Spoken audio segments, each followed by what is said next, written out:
kadib safar saacado badan qaatay ayuu madaxweynaha jamhuuriyadda federaalka ee Soomaaliya mudane Maxamed Cabdullaahi Farmaajo wafdi uu hogaaminayo waxa ay soo gaareen magaalada Beijing ee dalka Shiinaha halkan uu kula kulmi doono dhigiisa dalkan Xi Jinping. labada madaxweyne ayaa qorshuhu yahay ka soo kow adkeynta xiriirka labada dal inay ka wada hadlaan suurtagalnimada Soomaaliya inay ka mid noqoto dalka ka faa'iideysta maalgelinta Shiinaha ee qaaradda Afrika. wasiirka arrimaha dibadda Soomaaliya Axmed Ciise Cawad ayaa si kooban uga hadlay qorshaha madaxweynaha inta uu joogo dalka Shiinaha. socdaalka madaxweynuhu wuxuu isugu jiraa ka qaybgalka madasha dhowrkii sano mar la qabto iskaashiga China iyo Africa oo sanada kan ay wada shir gudoominayaan dalka China iyo dalka South Africa.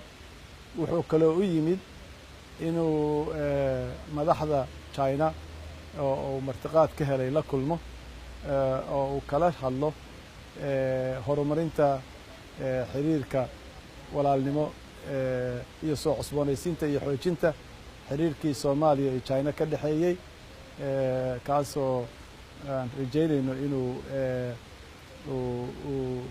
uu ka hogaamiyo oo gaarsiiyo iskaashi dhaqaale siyaasadeed iyo dhan kasta dhexmara Soomaaliya iyo China. madaxweynuhu arrimahaas ayaa ka mid ah maaragtay ujeedooyinka socdaalkiisa.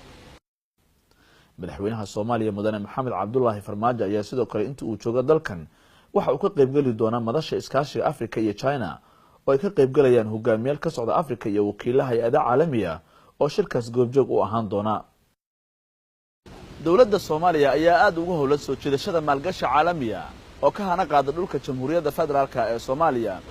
ka sokow howlaha ammaanka iyo sugidda oo ay ahmiyad gooniye siisay dowladdu waxa ay bilowday howlgal ka dhana musuqmaasuqa taas oo muujinaysa in mar kale Soomaaliya ay ku soo jeesan karaan indhaha caalamka gaar ahaan dalalka doonaya in ay maalgashi ka geystaan qaaradda Afrika oo ku jira wadankan China. Ali Baashi Cabdullaahi magaalada Beijing wadanka China.